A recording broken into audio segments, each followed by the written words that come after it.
Bom, bom dia a todos. Estamos aqui no dia 16 de julho de 2025 para mais uma sessão do SIC Farmaco, na agenda do mês de julho. Hoje, agradecemos a presença da professora doutora Giane, da UFC, como apresentadora e palestrante, e a presença da professora Flávia Almeida, também da UFC, como moderadora da atividade. Agradeço a presença de todos. O título da nossa atividade de hoje é Produtos Naturais e Doenças Neurodegenerativas. Giane, eu te pedi ajuda para passar o próximo, por favor. Essa é uma atividade do SIG Farmaco, que é um grupo de interesse especial em farmacologia e terapêutica. É um grupo organizado e gerido pela Rede RUT, que é a Rede Universitária de Telemedicina, vinculado à RNP, e contamos nessa atividade com o apoio da SBEF, da Sociedade Brasileira de Farmacologia e Terapêutica Experimental. Esse ano, em particular, nós estamos comemorando o nosso 7º ano de atividades ininterruptas, com muita satisfação em receber todos. Jane, próximo, por favor. Bom, o propósito inicial do nosso SIG Farmaco, assim como dos SIGs associados à Rede Universitária de Telemedicina, é uma proposta de reduzir essas distâncias que nós temos no país continental, e não apenas isso, mas também expandir para os outros continentes, como já tivemos em atividades anteriores, participação de pesquisadores internacionais, ou mesmo em atividades no exterior. Isso, então, essa plataforma facilita bastante essa interação e a troca de informações acadêmicas, científicas e profissionais. Próximo, Giane, por favor. Bom, aqui um mapa atualizado das instituições que frequentemente fazem parte e participam da nossa rede, das nossas atividades mensais. Então, pode perceber que estamos espalhados, conectados em praticamente todo o território nacional, uma grande variedade de instituições com salas físicas, seja da RNP, da Rede RUT, ou mesmo instituições na qual participantes acessam via sistema webconferência da RNP. Próximo, por favor, Jane. Então, a nossa atividade tem uma sequência de eventos, e nós pedimos sempre que todos os participantes mantenham seus respectivos microfones desligados. Aqueles que têm interesse, podem usar o closing caption para escolher o idioma para seguir com a apresentação, com a visualização da apresentação, e podem a qualquer momento usar o chat para dúvidas, sugestões, perguntas, para interagir com a moderadora e a apresentadora ao final da palestra. Próximo, por favor, Jane. Bom, alguns já devem ter acessado o sistema pela primeira vez e, para isso, tiveram que fazer um cadastro. Nesse formulário de cadastro, vocês têm as opções para marcar a presença ou permitir que a sua presença seja marcada pelo sistema. Isso faz com que você possa, posteriormente a essa atividade, obter um certificado. Para aqueles que entraram por outro caminho para essa atividade de agora, vocês podem voltar no sistema RCC-RNP para preencher o formulário de cadastro, para atualizar o seu respectivo perfil e poder depois obter a presença na participação da atividade de hoje, assim como nas participações das atividades passadas. Próximo, Giane, por favor. Então, nessa atualização dos registros, né, do perfil da rede RNP, não esqueçam de clicar no link deseja registrar sua presença na atividade. É a partir desta confirmação que a sua presença é automaticamente gerada pelo sistema. Próximo, Giane, por favor.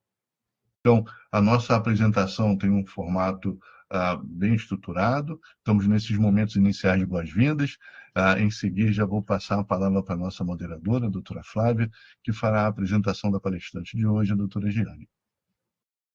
Próximo, por favor, Giane.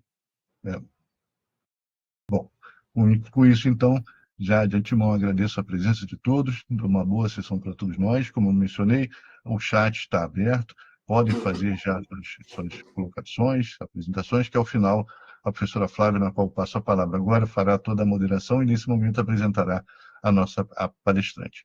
Muito obrigado, Flávio, muito obrigado, Giane. Em nome do grupo, agradeço a presença e a disponibilidade para participar da nossa atividade. Flávia, está com você. Obrigada, Emiliano. Bom dia a todos. Então, inicialmente, eu gostaria de agradecer ao SIG Farmaco por acolher a sugestão de palestra do nosso programa de pós-graduação em farmacologia da Universidade Federal do Ceará. Então, a professora Jane Matos é professora titular da nossa instituição, com doutorado em farmacologia pela UFC também, e tem pós-doutorado pela Universidade de Coimbra, em Portugal.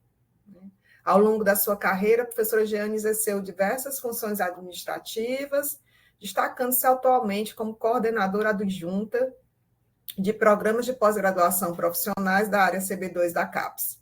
É bolsista de produtividade em pesquisa nível 1C do CNPq, com atuação na área de neuropsicofarmacologia experimental, com ênfase em neurociências e comportamento. Suas pesquisas concentram-se principalmente nos seguintes temas: doenças neurodegenerativas, incluindo Parkinson e Alzheimer, isquemia cerebral, neuroproteção por compostos de origem natural e sinalização purinérgica. Então, agradeço à professora Jeane também, ter aceito ministrar essa palestra no dia de hoje. Passo a palavra à professora Jeane. Bom dia a todos e a todas. Inicialmente, eu gostaria de agradecer o convite da professora Flávia, professor Emiliano. É uma grande honra participar do SIG Farmaco, né?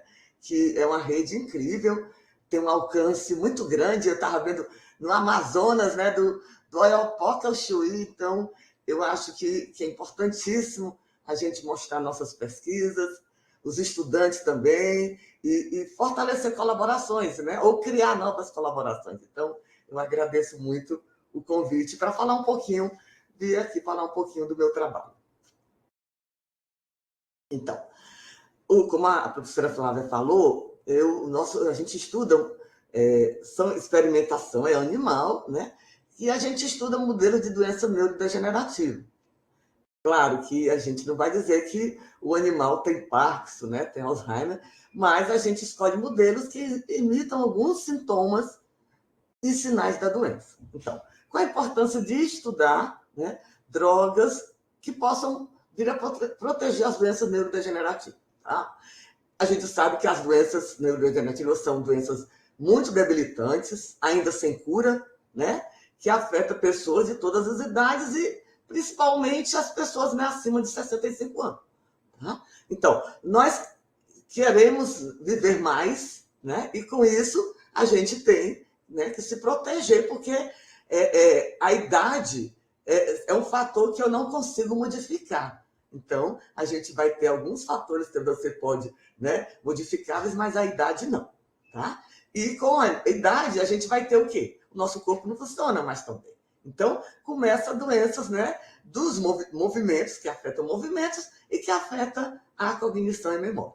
Então, segundo a Organização Mundial de Saúde, essas doenças neurodegenerativas contribuem 16,8% para o total de mortes, né, em países, né, de renda baixa ou média e 13% em países de renda alta. E isso é um custo imenso, né, imenso, é 1% do PIB global.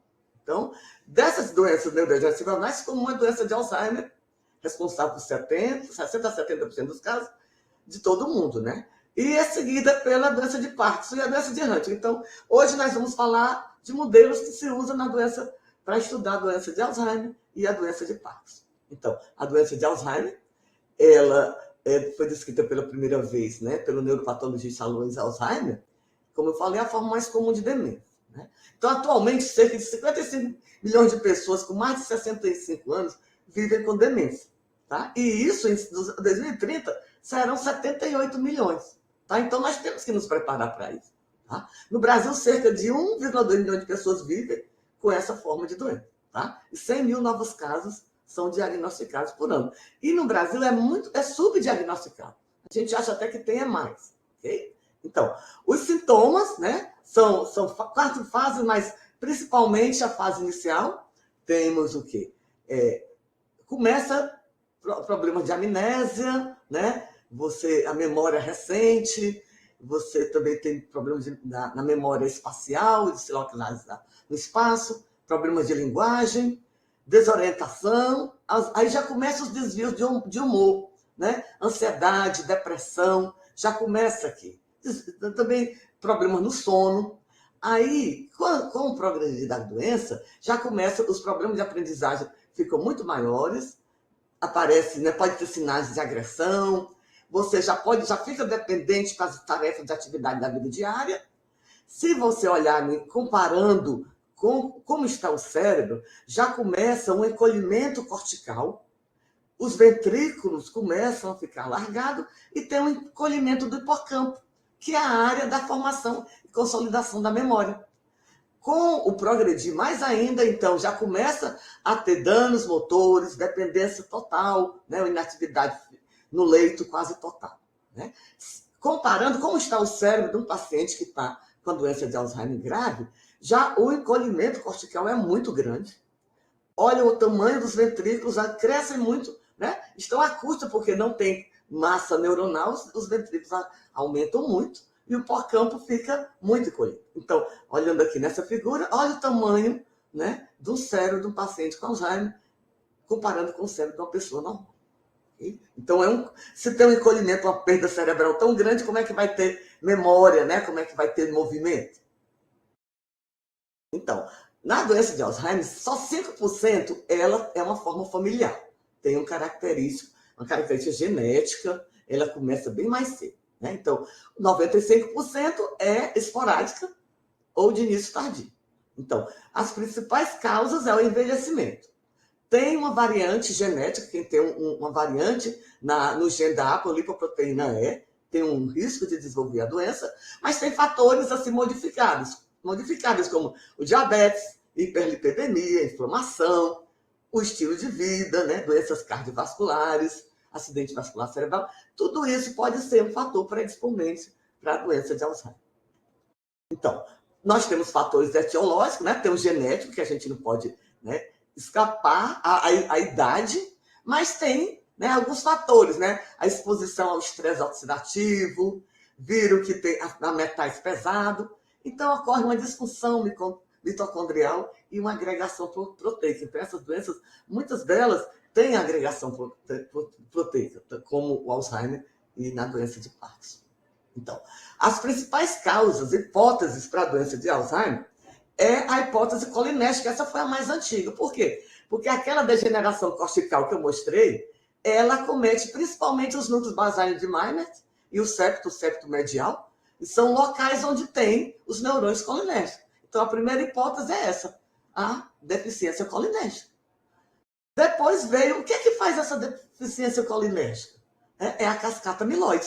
Viram que tem um acúmulo do peptídeo beta-amiloide entre as células, né? Tem uma precipitação de proteínas, né? Interrupção da depuração de glutamato também está muito relacionada com isso. Então, são esses fatores que viram. Aí, mas o que é que leva a esse acúmulo do beta-amiloide e, consequentemente, a degeneração colinérgica? Será que existe uma coisa antes? Essa é a nossa hipótese, né? A hipótese que está atual, que seria a hipótese do diabetes tipo 3. Então, tem uma resistência à insulina no cérebro. Tem uma correlação muito grande entre pacientes que têm, né, diabetes tipo 2 e o Alzheimer. Então, o que é que viram? Tem uma resistência à insulina cerebral. E a insulina, né, no cérebro, a insulina não precisa do transportador, ela entra pelo GLUT2, pelos transportadores, mas a insulina, a função dela não é só para entrar a glicose. Então, ela tem funções neuronais mesmo, de crescimento, diferenciação, neurogênese, proliferação de neurônios. Então, se essa sinalização está ruim, o que é que está acontecendo? Essas vias, né, de crescimento e de neurogênese estão alteradas, estão impedidas, e uma via que era para ser bloqueada, a via da inflamação GSK3 beta, que era para estar bloqueada, está ativada. Então, o que é que acontece quando você tem uma resistência à insulina no cérebro?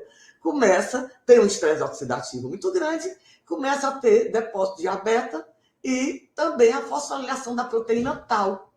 que ela se deposita dentro do neurônio, então ela vai contribuir para a degeneração neuronal. E o A-beta, se precipitando entre as células, contribui e aumenta o estresse oxidativo e a neuroinflamação.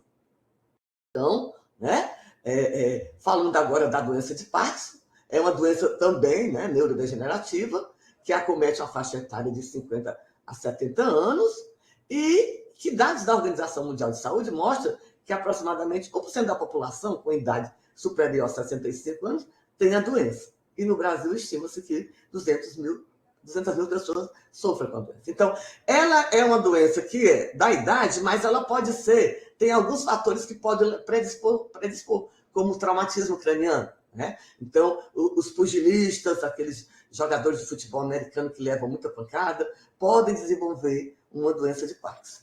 Também alguma inflamação, alguma infecção a nível nas áreas, né, relacionadas motoras podem levar à doença de Parkinson.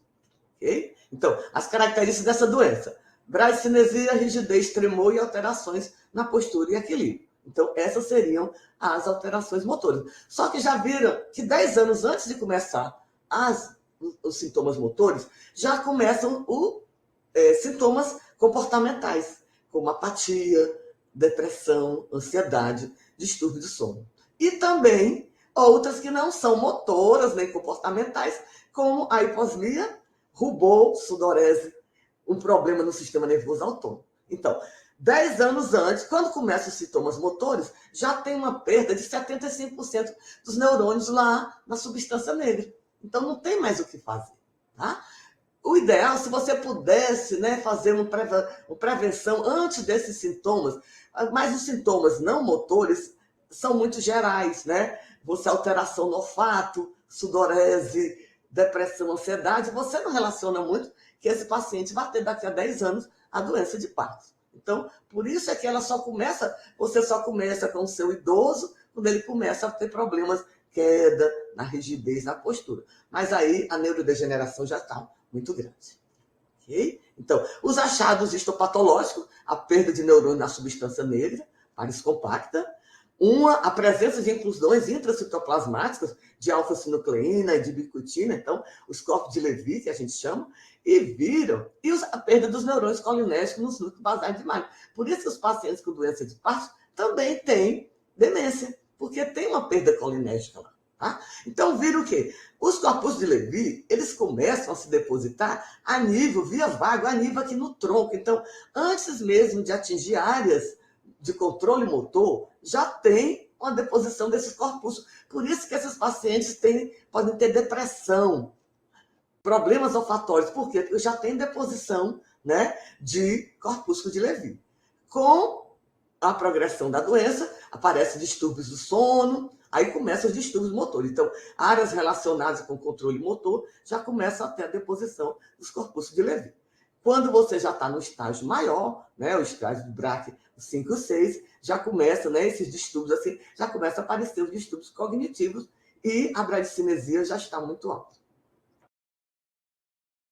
Então, o que é que pode levar a essa perda dopaminética? Tecitotoxicidade, homeostase, distúrbio na homeostase do cálcio, neuroinflamação, apoptose, né, agregação, neurotoxinas, pesticidas ambientais também, né, viram que alguns pesticidas podem levar, né, a sintomas parkinsonianos e a predisposição genética. Então, para escolher um modelo como a gente faz, você vai procurar modelos que peçam, né, que consigam imitar os melhores modelos, né, que imite alterações na excitotoxicidade, neuroinflamação e uma perda dopaminética. Então, os melhores modelos experimentais para se escolher são esses. Tá?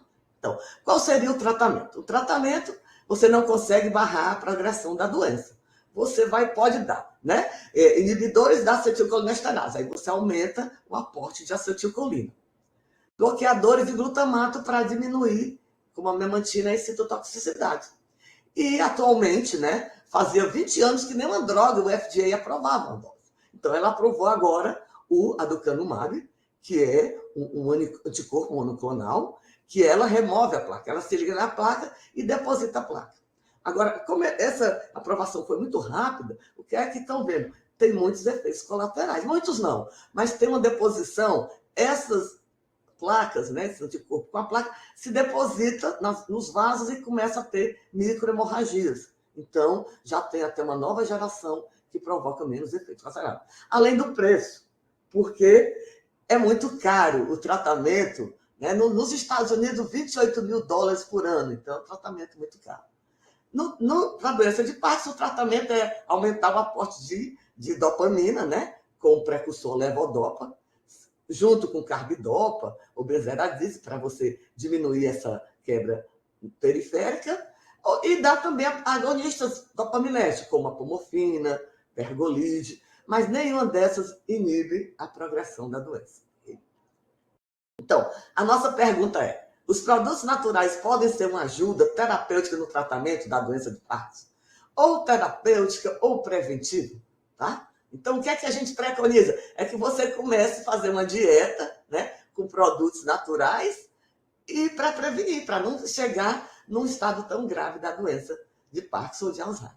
Então, a gente, né, vou mostrar alguns que a gente já estudou no nosso laboratório, está estudando no nosso laboratório. Tem um arsenal de plantas muito grande, tá? O pessoal na Índia, na China, já usa como tratamento ginkgo biloba, cúrcuma longa. Então, já tem até estudos clínicos. Os estudos clínicos são muito difíceis, por quê? Estudar uma doença que tem uma progressão de 8 a 10 anos, né?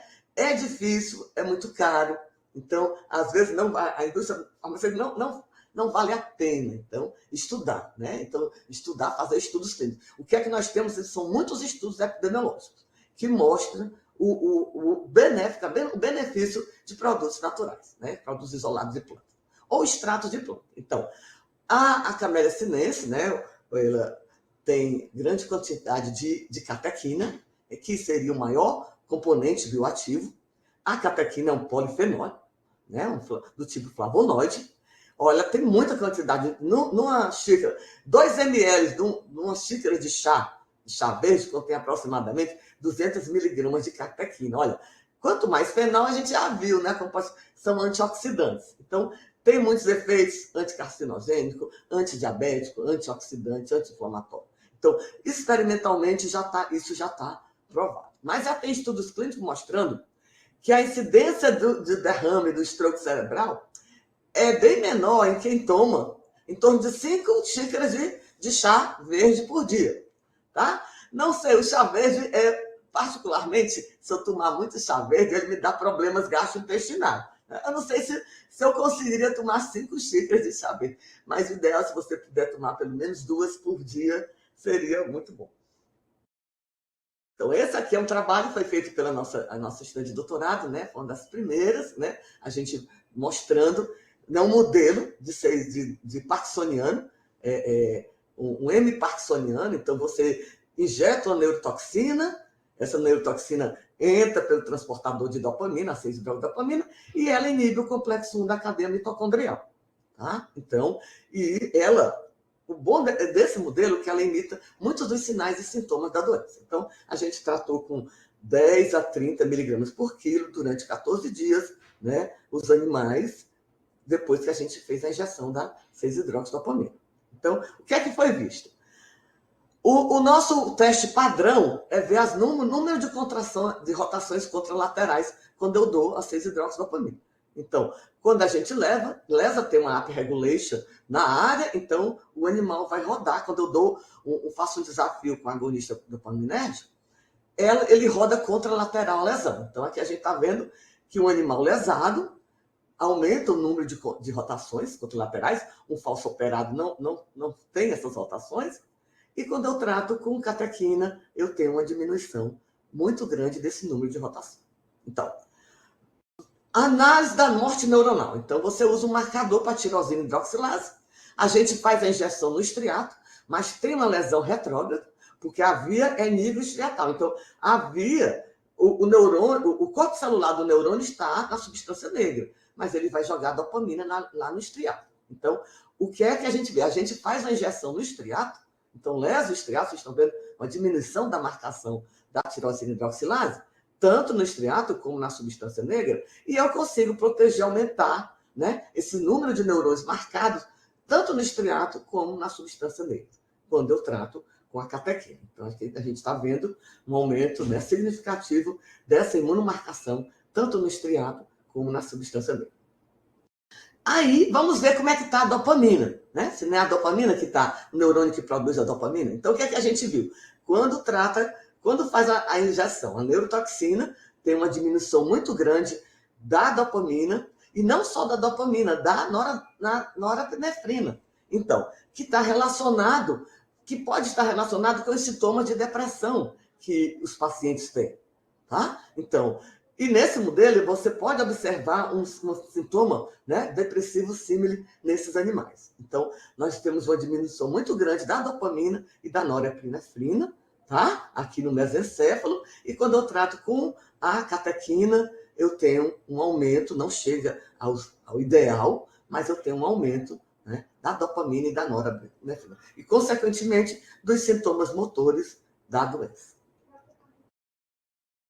Aí a gente foi ver outros sintomas, né? Porque ele, como eu falei, ele afeta também a memória. Então a gente viu que a memória, a gente não viu na memória aversiva, mas uma proteção na memória de trabalho, né? Que tem muito a ver com o pré-frontal desses animais tratados com catequina. O estresse oxidativo já se mostrava que a catequina diminuía o estresse oxidativo. Então a gente foi ver aqui o GSH, que ele é muito consumido quando tem um estresse oxidativo. Então, tem uma diminuição do GSH, nos animais 6-hidróxido, e um aumento quando eu trato com a catequina. Aí, agora, vamos ver o café. Então, o café, né, é o nosso grande... do nosso laboratório, porque a gente é do grupo das purinas, então quem é do grupo das purinas não pode deixar de amar o café, tá? Então, o café, né, tem muitos constituintes, tem flavonoides, tem muitos, mas majoritariamente a gente tem a cafeína e o ácido clorogênico, que é um polifenol com atividade antioxidante muito boa, muito forte. Então, a cafeína, estimulante do sistema nervoso central, ela bloqueia o receptor da adenosina, por isso que ela tem esse efeito estimulante, mas ela é antioxidante, anti-inflamatória e já se mostra que ela é neuroprotetora. Tá? Então, a pessoa diz, Jane, quanto é que eu devo tomar de café? Então, aqui, né, eu vi mais ou menos para lhe dar uma referência. Então, a cafeína, você pode tomar, ela é muito termogênica, tem gente que toma comprimido de cafeína, tá? Uma cápsula pode ter 200 miligramas. O café coado ou filtrado, né, que a professora Flávia gosta de tomar, 92 miligramas. Um energético, 80 miligramas, mas tem energético aqui até com 120, né? Café instantâneo, 63, café expresso.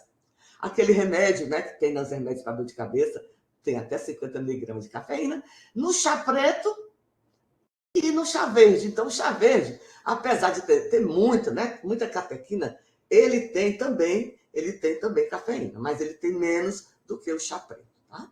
O ácido clorogênico é o maior composto fenólico presente no café.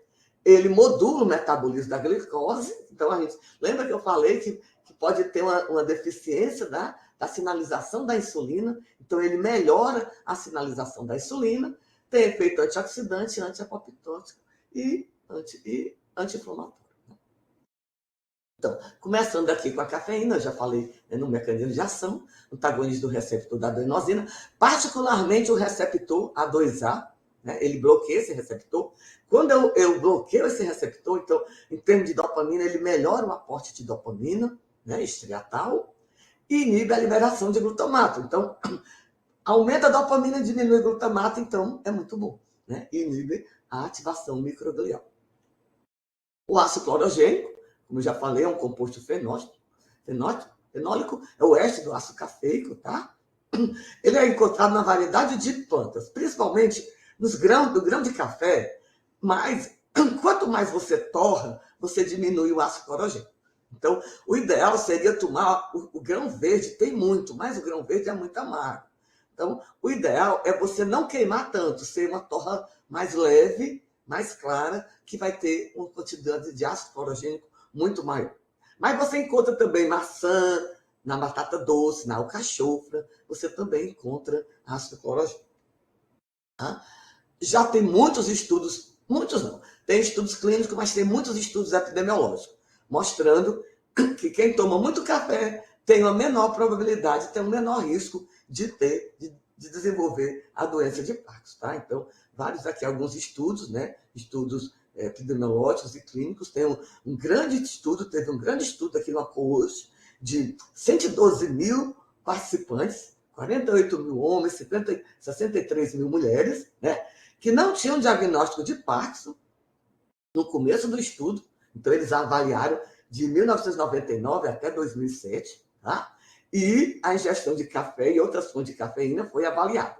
E viram que desses participantes, desses 112 mil, só 317 desenvolveram Parkinson. Então, eles, né, chegaram à conclusão que o consumo de cafeína está associado a um risco reduzido de doença de Parkinson. Tá? Aqui é um trabalho, né, feito pelo nosso laboratório com a Liciane, atualmente ela é professora da universidade. Então, ela mostrou naquele modelo de 6-hidroxidopamina, tratando com cafeína 10 e 20 miligramas, você diminuía, né, as rotações contralateral, quer dizer, melhorava os efeitos motores e aumentava a quantidade de dopamina que estava diminuída. Então, duas coisas que você procura nesse modelo. É diminuir os danos motores e aumentar a dopamina. Então, ela viu isso. Tá? Com relação, né, aos estudos da cafeína na memória. Então, tem estudos, muitos estudos, né, epidemiológicos, tem um estudo muito bom, que são com poucos pacientes, mas com o pessoal de Portugal, Maia e Mendonça. Então, eles mostraram que realmente a cafeína, né, quem toma cafeína, quem tomou... Eles olharam 20 anos antes o consumo dessa cafeína. Então, quem tomava uma xícara ou menos, né, de cafeína diariamente, aí comparou com quem tomava mais de 3 xícaras e viram que quem tomava mais de 3 xícaras tinha uma menor, né, incidência da doença de demência. Eles avaliaram muito a demência moderada do que o Alzheimer. Era mais difícil, né, avaliar os pacientes com Alzheimer. Mas eles viram que diminui, né, o número de pessoas com uma cognição, déficit cognitivo leve a moderado. Esses estudos são mais novos, né, de 2024. Então, ele fez, esse é uma coorte com 751 mil pacientes, é um coorte muito, são 38 coortes, 38, né, estudos que foram vistos. Então, eles viram que o consumo do chá, né, foi associado com o menor risco de demência e doença de Alzheimer. Ele viu os pacientes também com doença de Alzheimer e viu também uma associação do café, né, diminuindo a incidência de demência nesses pacientes. Outro estudo é o Baltazar, que também mostrou. Esse estudo é bom, é um estudo com bem poucos pacientes, mas ele mostra que os pacientes que tomam mais cafeína, né, ele comparou que que toma pouco cafeína que toma muito café. Então, eles viram que tem uma melhora, né, nos testes cognitivos e tem uma diminuição da deposição do peptídeo A-beta e da proteína tal fosforilada, que o pessoal não tinha procurado isso. Tá? Então, hoje em dia já tem marcadores no líquor, que você já pode ver esses marcadores, a proteína tal, fosforilada, você já vê o A-beta, então viram que tem uma diminuição nos pacientes que tomam, né, mais de 3 xícaras de café. Okay? Aí agora os estudos do nosso laboratório. Então, no nosso laboratório a gente usa o modelo da estreptozotocina injetada ICV. Então, vocês sabem que a estreptozotocina, ela é um modelo usado para diabetes, né, tipo 1 periférico, mas quando você injeta a estreptozotocina intracérebro ventricular, os animais não ficam diabéticos, ele não atravessa a barreira, mas ele tem um problema na sinalização da insulina cerebral. Então, ela é uma glucosamina, então a molécula dela é muito parecida com a glicose, e ela dá déficit cognitivo, estresse oxidativo, neuroinflamação, uma maior deposição da proteína tal fosforilada e uma deposição do A-beta. Então, ela é um modelo ideal. Então, ela prejudica muito a sinalização da insulina e também bloqueia a entrada de glicose pelo transportador da dopamina.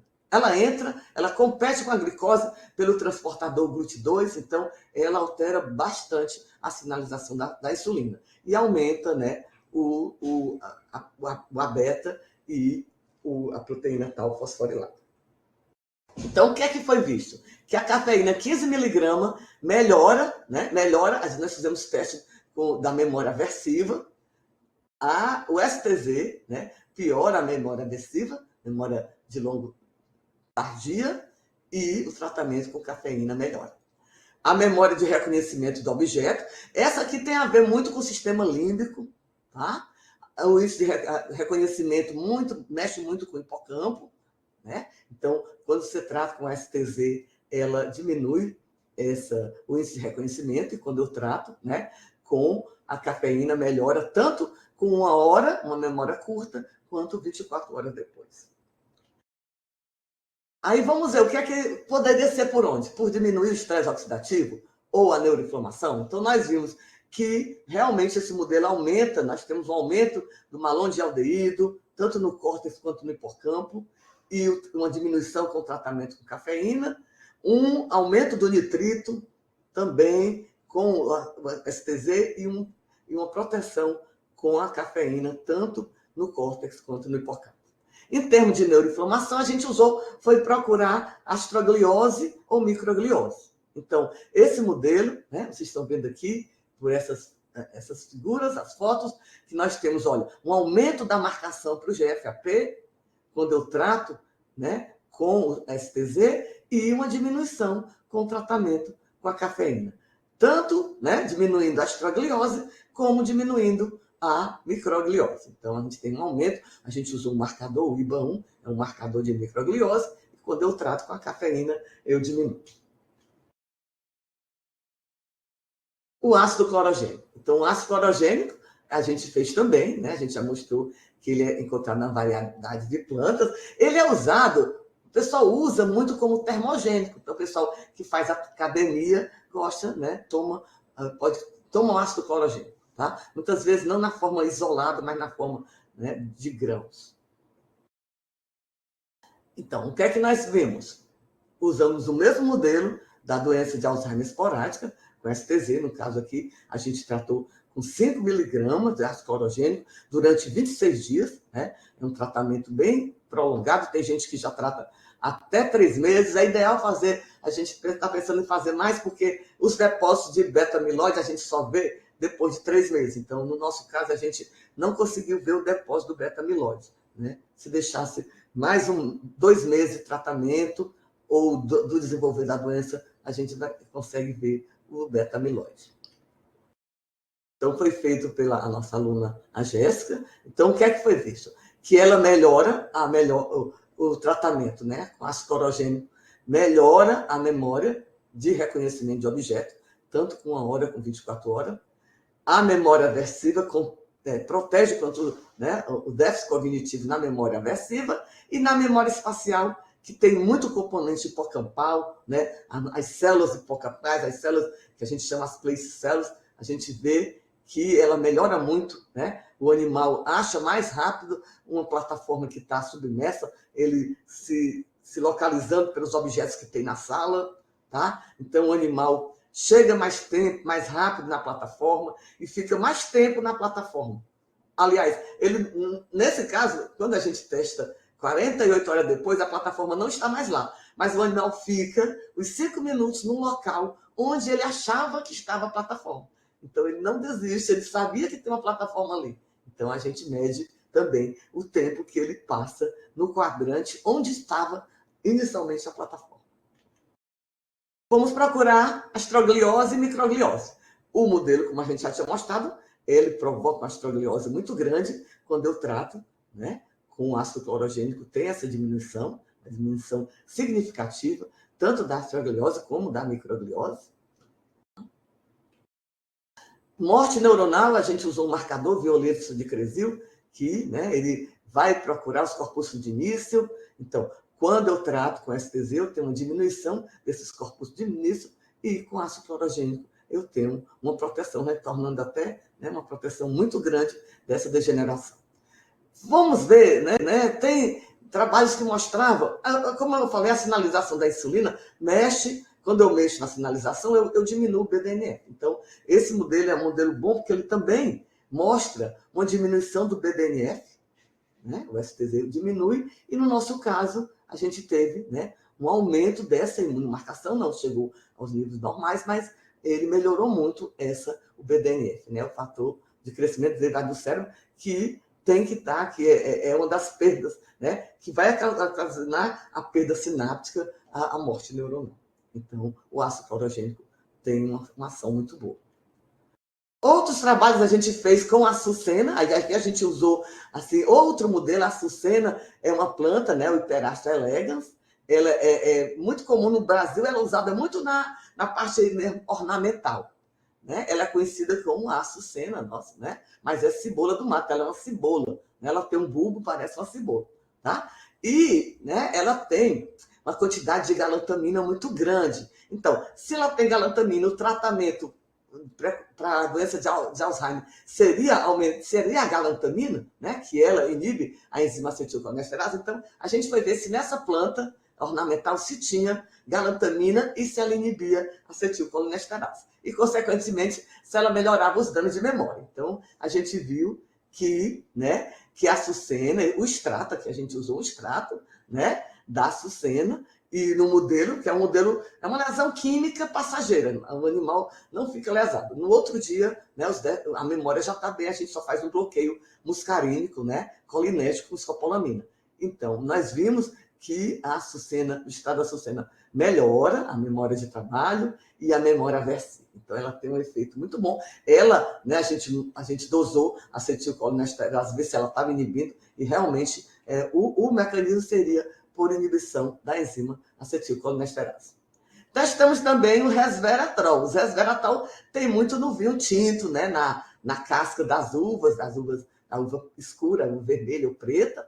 Então, já sabiam que ela tinha atividade neuroprotetora, em modelo de isquemia cerebral ela diminuía muito, né? E anti-inflamatória também. Então, a gente foi ver se ela protegia também esses neurônios dopaminérgicos. Então, o que é que a gente viu? Melhora os danos do resveratrol, diminuiu os danos motores, diminuiu a morte neuronal quando eu fiz a imunomarcação para a tirosina, aumentou o estoque, né, de dopamina, de noradrenalina também, e de dopamina, tá? E de serotonina. Então, maravilha, né? Esses neurotransmissores que estão envolvidos com a depressão também, né, aumentaram.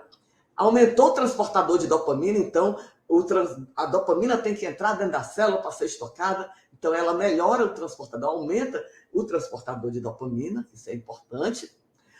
Avaliamos o comportamento depressivo símile desses animais tratados, né, com a 6-hidroxi. Eles mostraram aumento do tempo de imobilização e que eu consigo proteger com os resveratrol, os déficits cognitivos também, né, e os déficits olfativos, né? Lembra que 10 anos antes os pacientes têm um déficit olfativo? Esse modelo também você consegue observar, né? Você faz um teste que o animal tem que escolher, né? Ele tem um comportamento familiar, ele fica mais no familiar e não familiar, então, porque ele sente o cheiro da raspa, né? Que é mais familiar, e é um modelo bom para ver déficit olfativo, e a gente viu que o resveratrol protege, né, contra os déficits olfativos. Tá? Diminui a inflamação, né? Diminui a microgliose, diminui a astrogliose, diminui duas citocinas que a gente mediu, né? A interleucina 1 beta, que está aumentado na doença e no modelo, né? E diminui com resveratrol, diminui a COX-2 também. Então, a gente mostrou também que as duas citocinas estavam diminuídas. E, por último, a gente testou a espirulina. A espirulina, né, não é uma planta, ela é uma cianobactéria, do grupo Filocianobactéria, né? Que ela está sendo muito usada. O FDA classificou ela, reconheceu como um alimento seguro. Então, tem grande quantidade de pigmentos, né? Ficocianinas, mas tem também muitos minerais, vitaminas, antioxidantes, flavonoides. Então, já fizeram um estado clínico randomizado com 80 pacientes e mostrou que a ingestão de 1 grama por dia do extrato de espirulina, já tem no comércio, melhora o desempenho cognitivo em idosos com demência leve a moderada. Então, o problema da espirulina é porque você particularmente tem um gosto, um cheiro de peixe muito grande, um gosto assim. Então, às vezes, as pessoas não gostam muito de tomar, mas tomando, né, na cápsula, você já diminui esse efeito. Então, nós vimos que a espirulina, ela protege contra os déficits na memória de trabalho, no teste, né, do labirinto em Y, melhora a memória de reconhecimento de objetos. Aí ela diminui o estresse oxidativo, então aqui a gente fez, né, a marcação de SOD, de superóxido de mutase, de GSH, então ela diminui a SOD, ela aumentando, vê que no modelo, né, tem um aumento, um consumo muito grande do GSH, e ela consegue, né, aumentar o GSH. E a atividade da acetilcolinesterase, que era muito importante, né, não tinha trabalho mostrando que a espirulina fazia isso. Então, a espirulina, né, o modelo aumenta a atividade e eu consigo diminuir e inibir a atividade dessa enzima usando a espirulina no córtex pré-frontal. A viabilidade celular também, eu tenho, né, uma diminuição muito grande da viabilidade, eu consigo proteger contra essa morte neuronal. E a astrogliose e a microgliose também estão diminuídas quando eu trato com a espirulina. Tá? Então, podemos concluir, né, considerando que processos fisiopatológicos, multifatoriais e progressivos estão envolvidos nas doenças, né, sugere-se que extratos ou compostos isolados de plantas que atuam em múltiplos alvos possam ser efetivos. Tá? Então, moléculas derivadas, né, de plantas, flavonoides, polifenóis, ficocianobilinas, que atuam não apenas em uma via, porque a doença é multimediada. Então, se a planta, o composto isolado, agir em várias vias, como antioxidante, anti-inflamatório, inibindo a atividade da enzima acetilcolinesterase, você vai ter, né, um efeito melhor. Então, sugere-se que seja incluído na dieta para prevenção ou como adjuvante no tratamento das doenças neurodegenerativas.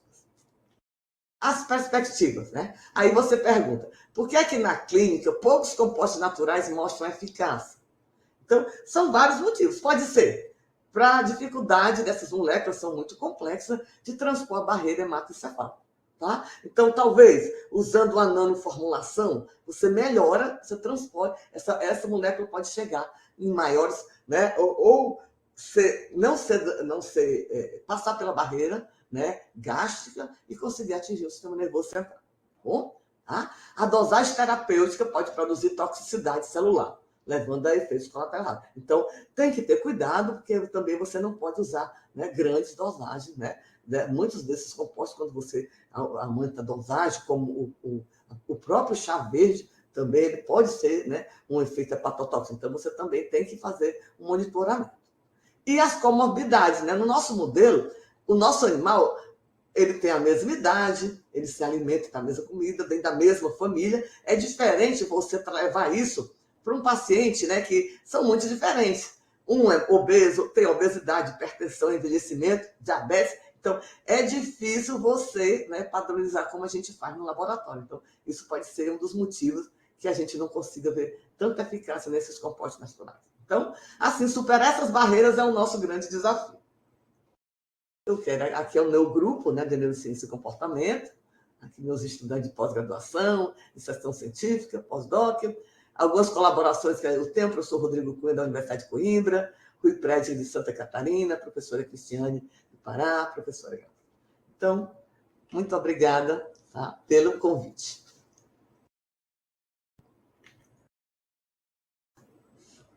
Pronto? Professor Obrigada, professora Jane, pela apresentação, né? Eu fiquei até preocupada, porque eu tenho todos aqueles sintomas iniciais, né, de doença de Alzheimer. Mas talvez porque eu tomo café coado, né? Não, mas você viu que o seu café tem mais do que o meu, né? Então, a gente vai passar agora para os comentários que estão sendo feitos aqui no chat. Então, convido as pessoas que estão na sessão quiserem fazer perguntas e comentários sobre a sessão, fazer aqui no chat. Então, inicialmente, a gente tem o professor José Wilson, né, parabenizando pela apresentação e dizendo que é muito interessante ver a riqueza dos produtos naturais e suas atividades. Ele ficou com a curiosidade sobre haver ou não efeitos sinérgicos ou aditivos da cafeína ou do ácido clorogênico nos modelos utilizados. Pronto. Seria melhor suplementar, só complementando, seria melhor suplementar as substâncias isoladas ou estimular o consumo de um determinado preparo do café? Uma combinação de suplementos seria melhor para prevenir as doenças neurodegenerativas? Professor, o senhor está assim. Uma grande a gente poderia ter feito, eu pensei no futuro fazer uma dosagem de ácido clorogênico bem pequena, que não tem efeito, e uma dosagem de cafeína que não tem efeito, para a gente ver o efeito sinérgico. Eu tenho certeza que o efeito é sinérgico, tá?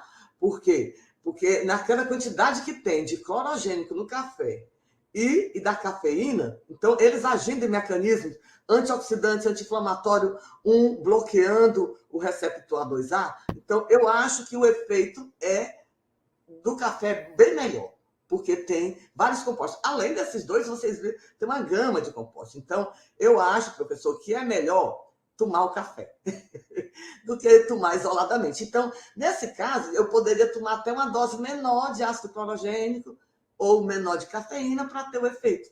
Então, eu sempre acho que quanto mais a gente isola, a gente perde o efeito. Então, eu sou a favor de retornar aos usos dos extratos. Eu acho que o extrato seria bem mais efetivo. Nós temos várias pessoas parabenizando a professora Jeane pela excelente apresentação, e a Maria Vital tem uma pergunta, ela também parabeniza, e pergunta se esses compostos, eles interferem com os níveis de beta-amiloide e ou tal? Pronto, nós vimos, né, já tem um estudo mostrando que a cafeína precipita o beta-amiloide. Então, ela poderia ser um efeito bom também por diminuir os níveis de beta-amiloide. Não sei a proteína fosforilada da tal, eu não tenho esse trabalho, mas o beta-amiloide diminui. Então, viram, tem até um estudo pós-mortem que viram que quem tomava muito café tinha menos beta-amiloide, apesar de não ter tido a progressão da demência continuou, mas viram que tinha menos beta-amiloide, tá? Que é o problema lá do aducanumab. O aducanumab, o que é que viram? Ele não é bom para a demência já no estado mais moderado e grande, porque diminui o beta-amiloide, mas os pacientes continuam com déficit cognitivo. Então, ela é uma boa solução para dar no comecinho da demência, quando a demência está bem leve. Porque depois que ela já está instalada, moderada, mesmo diminuindo quer dizer, não tem o beta-amiloide, mas a degeneração já estava lá. Tá? Então, de repente, o beta-amiloide não seria... É o vilão, mas não só ele, né? Você poderia ter outras coisas envolvidas. Mas a cafeína diminui os depósitos de beta-amiloide. Isso já está provado. Experimentalmente já está provado. Tem um estudo, até ia trazer mais pelo tempo, que viram que baixa mesmo o beta-amiloide.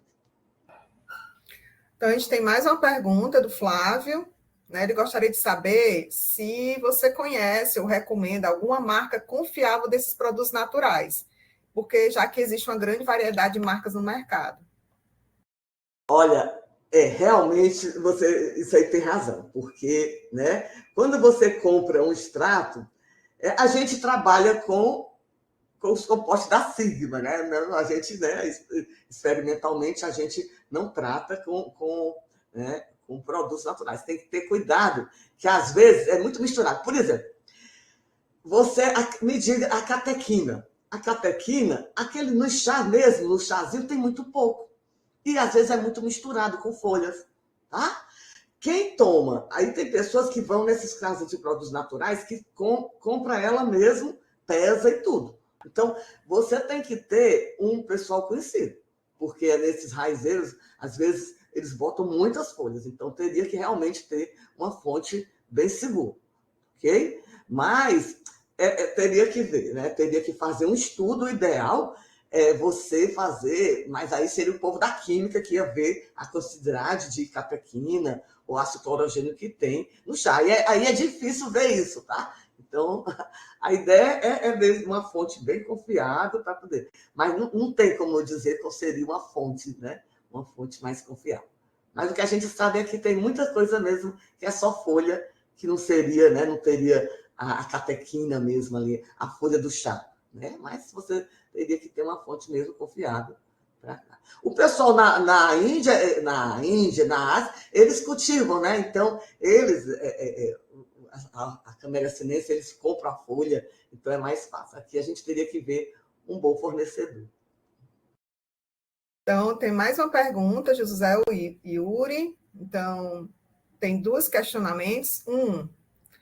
Se a ingestão de café, o ideal é que seja sem açúcar, o café, o açúcar, né, poderia interferir de alguma maneira, já que o consumo excessivo do açúcar aumenta a chance de doença neurodegenerativa. E a outra pergunta é se a síndrome de Lewy é uma fase inicial de uma dessas doenças ou um meio termo entre as duas. Então, vamos lá. A primeira pergunta foi como? Se é melhor tomar o café com ou sem açúcar. Eu realmente eu não gosto de nada amargo, né? A vida, para mim, eu não gosto. Mas, realmente, se você tem problemas da sinalização da insulina, diabetes, é bom tomar sem açúcar ou com um açúcar, uma quantidade muito pequena, só para tirar o gosto amargo, né? Então, as pessoas que têm diabetes, é melhor não botar açúcar, ou não botar muito açúcar. Mas não é que vai diminuir o efeito, é porque se você quer melhorar a sinalização da insulina, é melhor que você, né, você evite o açúcar, tá? Não é que o açúcar vai cortar todo o efeito, mas você está melhorando uma via e está piorando a outra. Então é melhor que você, né? Mas eu não tomo, vou dizer, particularmente, eu não tomo o café muito amargo, né? Eu tomo um adoçantezinho porque eu não gosto de café muito amargo, tá? Eu gosto dele forte e doce. Mas aí fica a sua escolha. E quanto os corpúsculos de Lewy, olha, o que é que se sabe? Tem uma teoria que está muito em voga, é a teoria do gastrocérebro. Tá? Então, o que é que estão dizendo? Que começa a lesão, os corpúsculos de Lewy, elas vêm via vago. Então, começa mesmo no trato gastrointestinal. Tá? E por quê? Aí, o que é que se viu?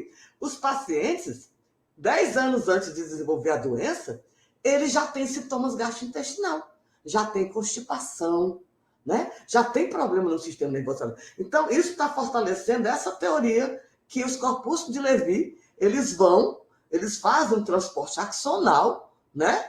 Lá indo via vago, chegando no tronco cerebral. Tá? Então, começaria via vago, começaria no trato gastrointestinal. Tá? Então, e os corpúsculos, já viram corpúsculos de Lewy nessa via do vago, mas o que é que viram muito? Depósito lá no tronco cerebral.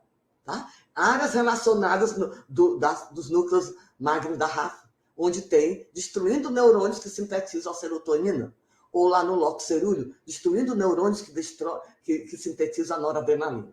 Tá? Aí, e no sistema olfatório. Por isso é que esses sintomas vão aparecer antes dos motores, pelos depósitos de corpúsculo de Lewy no tronco e no sistema olfatório. Aí depois ele se começa a se espalhar, aí tem lesões nessas áreas, né? Nos núcleos da base, onde faz o controle, né, motor, na substância negra e no mesencéfalo. Mesencéfalo, particularmente, que é onde vai a via nigrostriatal, e depois em áreas corticais, áreas relacionadas com a memória, né? Nos núcleos basais de Meinerson, parecido com Alzheimer. Então, seria os corpúsculos de Lewy mesmo, esse depósito que começaria na doença. Professora Glauci, né? Está na sessão, e aí ela parabeniza. Glauci, obrigada por assistir. E aí ela faz um comentário. Creio que vai levar um bom tempo, antes de termos disponibilidade de uma droga ativa, especialmente contra a doença de Alzheimer. A medicina conseguirá evitar a senescência? Olha, eu acho que a gente, né, a medicina avançou muito, né? Agora, com essas drogas que baixa o beta-amiloide, né, você pode ter, né, uma longevidade com qualidade melhor, né? Porque a gente está vivendo mais, mas a gente tem que viver com qualidade, não adianta o tempo, né? Eu acredito que a gente vai conseguir melhorar, né? Você ter uma melhor qualidade de vida. Eu não digo que a gente vai viver mais, tá? Mas a gente já está vivendo mais, né? Melhorar a qualidade de vida. Porque se você pensar, será que o nosso corpo foi feito para viver 100 anos, né? As nossas células têm um tempo de vida, tem uma apoptose fisiológica, tá? A gente está querendo viver mais, então a gente vai ter que se cuidar mais, né? Se alimentar melhor para poder a gente ter uma qualidade de vida melhor. Então, é isso que a gente preconiza, é uma qualidade de vida. Tem mais parabenizações, né, sobre a apresentação. E o Flávio faz uma nova pergunta, se existe algum estudo sobre a curcumina em neuroproteção? A curcumina, estudos clínicos, eu vi um estudo clínico, tá? Mas eu até nem tirei, eu posso até depois lhe mandar a referência, que ela protege. Nós tentamos com a curcumina, o grande problema da curcumina é ela entrar no sistema nervoso central. Ela é muito complexa, ela se deposita, não se dissolve bem. Então, num laboratório é difícil trabalhar com curcumina. Mas a gente até fez uns testes, mas usando modelos de isquemia cerebral. Eu acho difícil. Se você conseguir fazer uma nanoformulação, né? Eu acho que ela melhora a entrada no sistema nervoso central. Mas eu acho que tem um trabalho clínico dizendo que melhora. O pessoal da Índia usa muito cúrcuma longa, tá? Então, eles, né, eles têm uma vida muito longa, tá? Agora, eles também diminuem, viram que você, para viver mais, você tem que comer menos, né? Tem trabalhos que viram que, né, por isso que o pessoal na Índia, né, a Flávia sabe disso, eles quase no jantar eles comem bem menos, então viram, né? A gente também diminuiu um pouco de comer, parece que melhora a longevidade. Mas eu acredito que a cúrcuma longa tem um efeito muito bom, a curcumina. Mas o grande problema dele, eu acho que é entrar no sistema nervoso central. E os indianos comem pouca carne bovina, né? Quase praticamente não comem carne bovina, né? Tem essa questão da carne vermelha, exatamente, né? Porque viram que é muito, muito inflamatório. Tem uns alimentos, né, inflamatórios hoje em dia, então a ideia é que a gente diminua, né? E eles já não comem muita carne, né? Carne vermelha de jeito nenhum. Então, é bom diminuir um pouco a carne vermelha mesmo. Mas não baixar o café. O que é que acontece?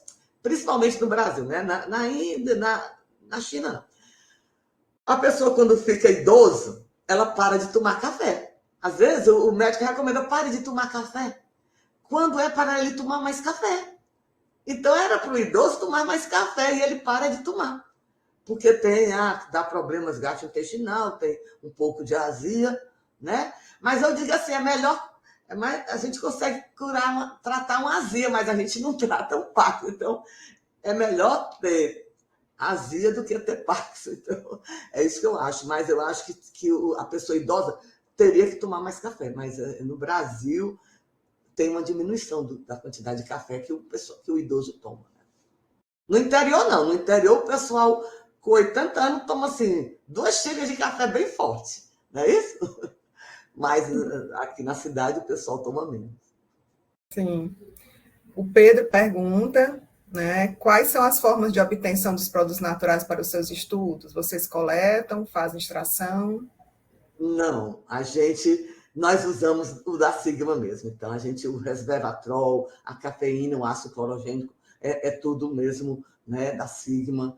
É até mais, porque é difícil a química. Primeiro que eles dizem que eu quero quilos, professora Jane, a senhora quer quilos de droga. Eu trabalho com rato, né? Tem os modelos, então gasta um composto isolado desse, eles levam muito tempo para sintetizar, e às vezes, porque é sazonal. Então, na época do ano tem mais o ácido clorogênico, outra época tem menos. Então, a gente prefere usar sintética mesmo. A gente não usa nada isolado de plantas, não.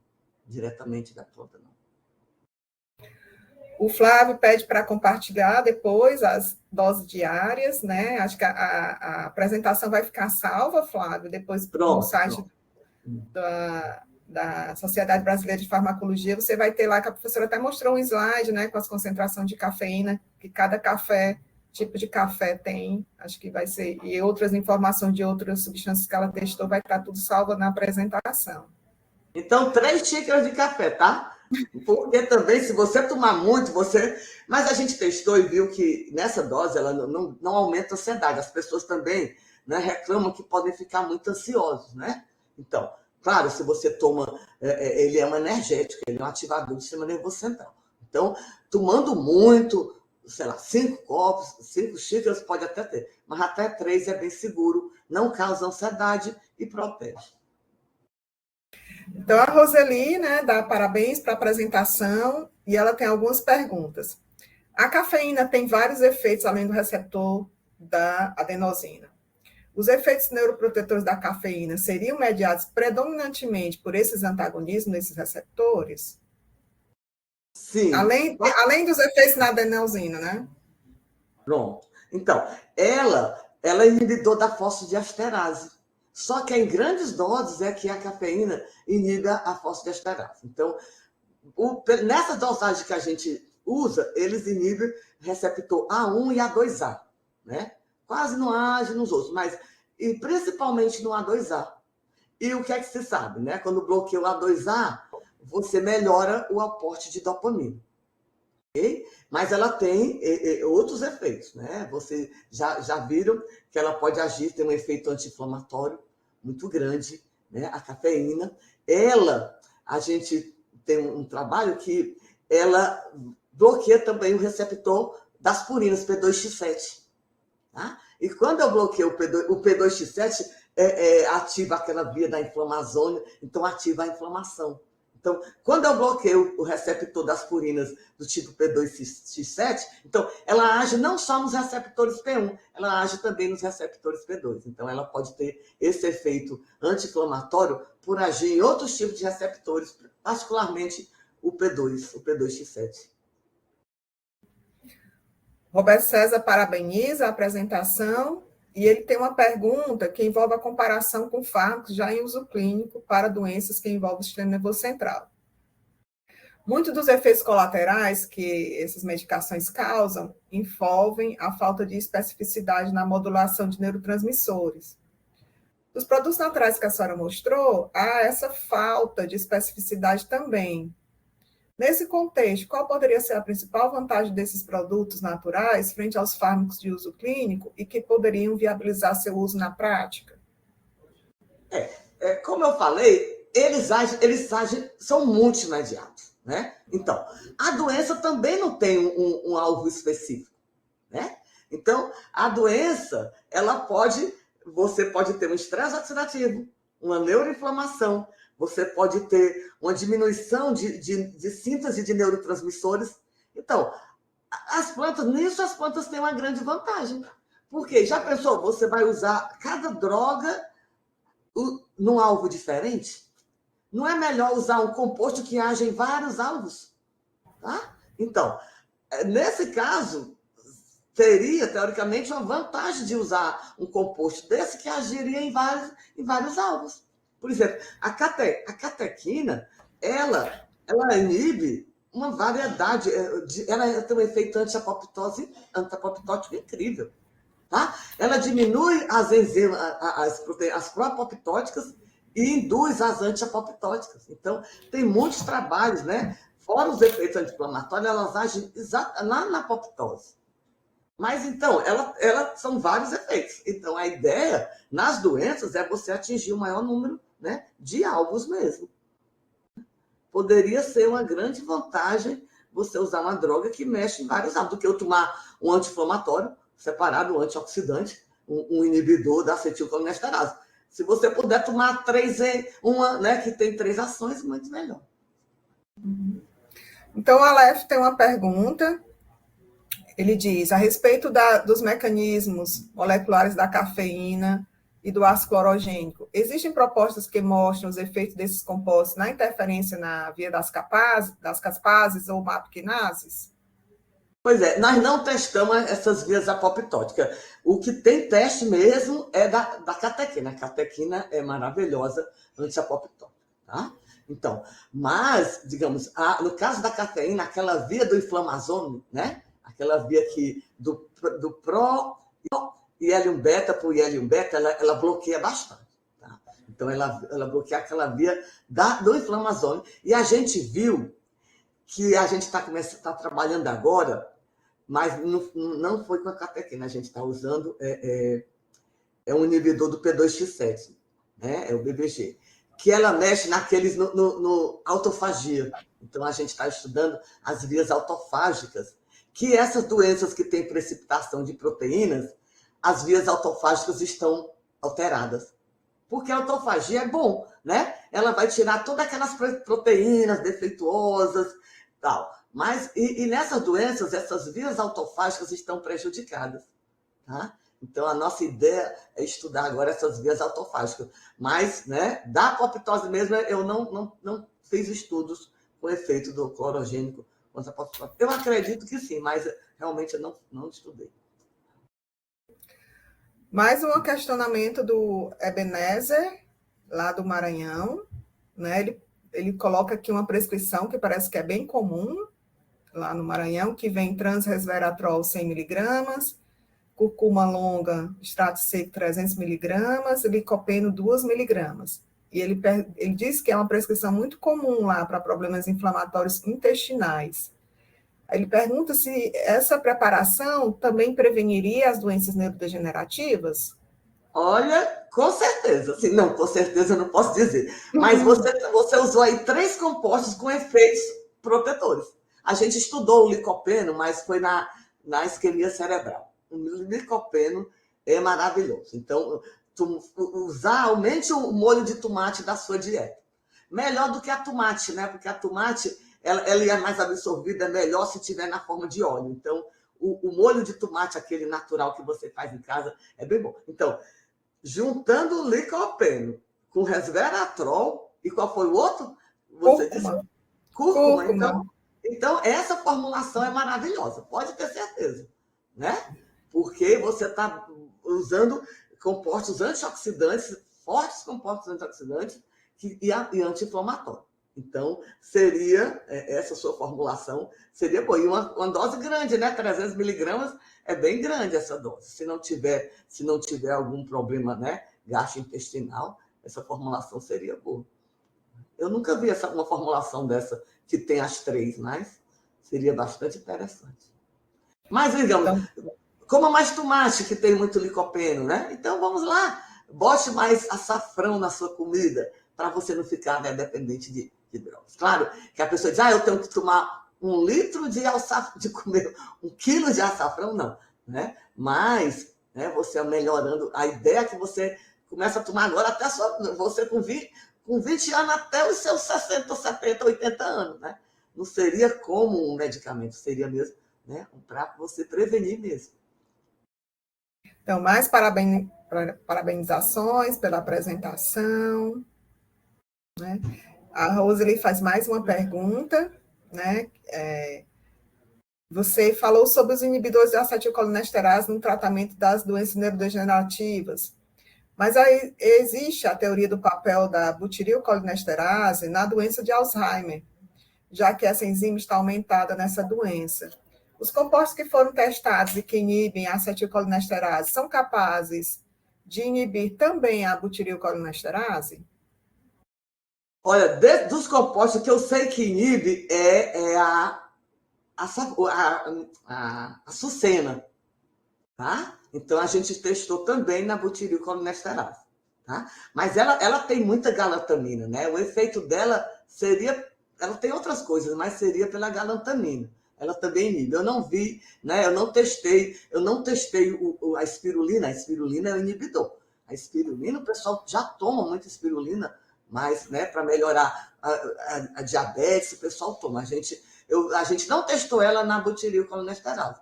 Só testou a sucena. A sucena, ela tem, né, porque ela tem muita galantamina também.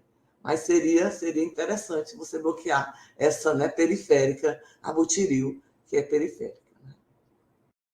Aí Então, é fácil dosar. Essa técnica é bem fácil de você dosar. Você pode até dosar no sangue dos animais.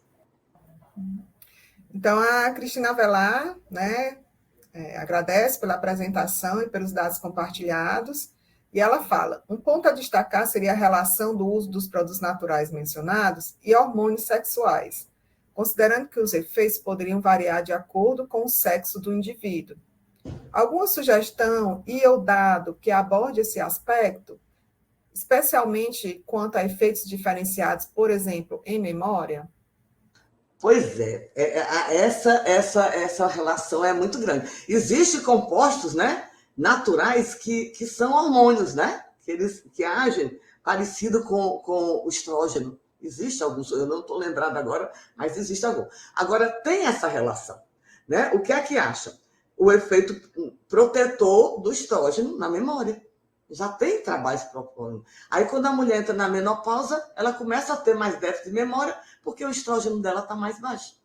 Tá? Então, tem essa relação dos hormônios com a memória, ok? O que é que se sabe? A relação de Parkinson, né? Achavam que era de 2:1, que homens têm mais Parkinson do que mulher, né?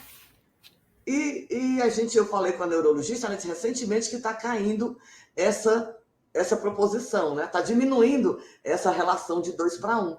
Tá? As mulheres estão tendo também mais doença de Parkinson, tá? Então, tudo isso pode estar relacionado com os hormônios, particularmente no estrogênio, que é o que causa mais. O estrogênio, quando cai, você pode ter mais trombos, né? A mulher fica mais suscetível a problemas cardiovasculares. É ruim, diminui a circulação sanguínea, e isso pode levar ao quê? Você diminuindo a circulação sanguínea, você pode ter uma demência. A área cerebrais você tem focos de isquemia, pequenos focos isquêmicos. Tá? Então, os hormônios, com certeza, uma terapia hormonal, e se for combinado, seria muito bom, né? Você fazer isso. A gente só usa realmente, a gente fez o trabalho só com macho, a gente não fez, né, com fêmeas. Seria interessante também olhar isso nas fêmeas. Professora Jeane, eu mesmo tenho uma dúvida. Quando você falou da relação, né, dessa resistência insulínica no sistema nervoso central, ou uma interferência na sinalização da insulina no sistema nervoso central, e doenças neurodegenerativas, né? Existe uma correlação já demonstrada direta, por exemplo, paciente que tem DM2, né?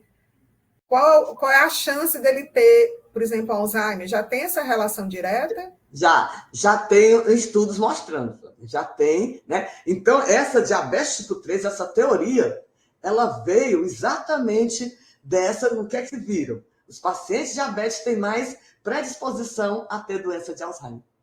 Tá? Então, o que é que o paciente diabético, o que é que está errado nele? A sinalização da insulina, né, periférica. Mas já viram que cérebros de pacientes, né, que morreram de doença de Alzheimer, teria prejudicado esses receptores da insulina cerebral.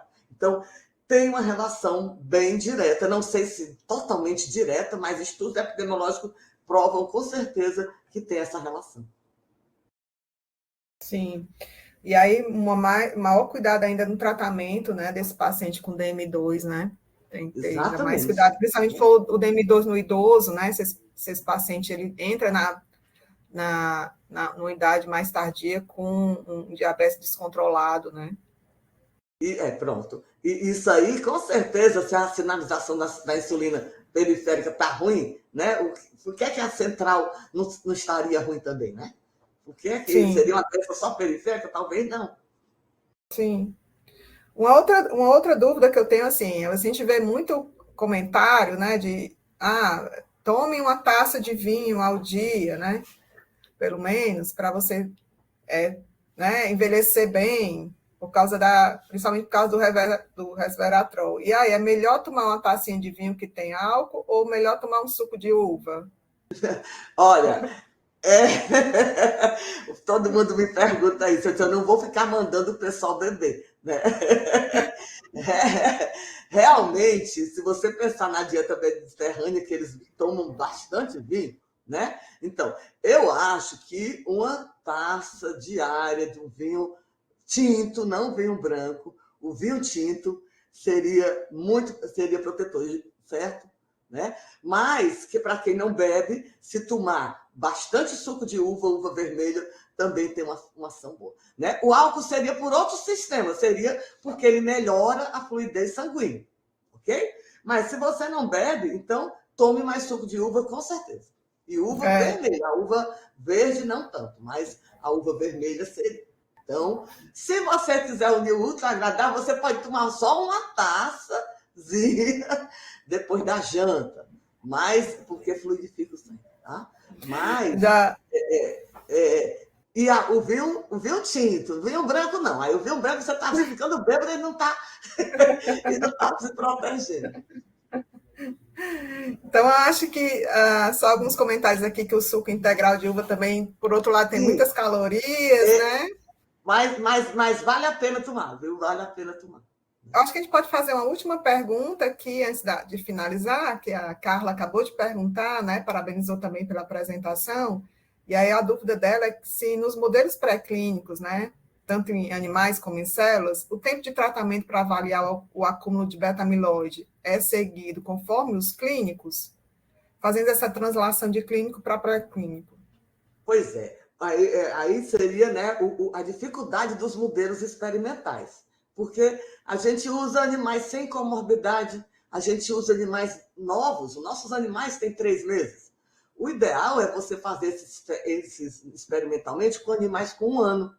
Mas você manter um animal no biotério por 1 ano, além de ser caro, muitas vezes eles morrem. É difícil. Então, o ideal seria meus animais já tivessem bem parecido com a clínica. Se eles já tivessem pertinho de 1 ano, seriam animais idosos, né? A gente consegue mimetizar muitos sintomas, mas o ideal seria que nossos animais... Então, tem modelos de senescência, tem modelos de animais genéticos que eles, com 6 meses, eles já estão bem velhinhos, tá? Então, tem modelos senescentes. Seria bom você estudar com os modelos, né?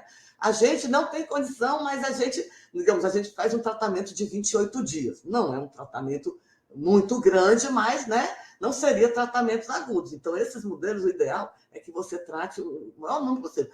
Então, nesse modelo do streptozotocin, ele começa a aparecer os beta-amiloides depois de 2 meses. Então, você poderia estudar melhor para ver os beta-amiloides, você tratando com mais tempo, tá? Você deixando o animal mais tempo. Mas o ideal, sim, seria usar animais bem mais velhos, aí os modelos seriam bem melhores, né, aplicados na clínica, né, comparando com a clínica. Então, obrigada, professora Giane. Obrigada a todos que estavam presentes na sessão e passo a palavra ao Emiliano. Foi um prazer, Flávia. Adorei o convite, adorei aqui estar com vocês. Que maravilha. Obrigado, professora Giane, pela belíssima apresentação. Obrigado, Flávia, pela moderação e pela indicação da professora Giane, né? E a sua contínua participação, a sua sempre participação nas nossas atividades do SIG Farmaco desde o início. E todo o grupo da UFC que participa em peso. Então, parabenizo a todos e agradeço a presença, principalmente dos pós-graduandos e dos graduandos, que a gente sempre vem com bons olhos a participação desse grupo nas nossas atividades. Dando sequência, então, como a professora Flávia bem já havia apresentado, essa atividade de hoje, como as passadas, já estarão disponíveis no nosso site, lá na nossa página, lá no site da SBEFT. Então, lá você poderá buscar a apresentação de hoje e as passadas. Só lembrando, para aqueles que não registraram presença, que vocês têm essa possibilidade de registrar a presença e obter os certificados necessários para as suas instituições e para os seus respectivos registros. E lembrando que no próximo mês, em agosto, nós teremos a atividade no dia 20, nesse mesmo horário, nesse mesmo endereço, contando com a palestra da professora Priscila Nunes, moderada pela professora Valéria Sandrin, da Unesp Botucatu, na qual o professor Paulo vai ser o organizador da atividade. O professor Paulo, esse que hoje não pôde estar presente, assim como o professor François, como a professora Cristina mencionou anteriormente, mas que compomos o grupo do SIG Farmaco uma atividade que já estamos participando há bastante tempo, para ser mais preciso, há 7 anos. Então, com isso, nós conseguimos finalizar, chegamos ao final da nossa atividade de hoje, pontualmente às 10h30, e, mais uma vez, agradecendo a participação de todos, a participação e a presença da professora Giane e da professora Flávia. Obrigada. Com isso, Obrigada. eu já vou encerrar a gravação, vou parar a gravação aqui.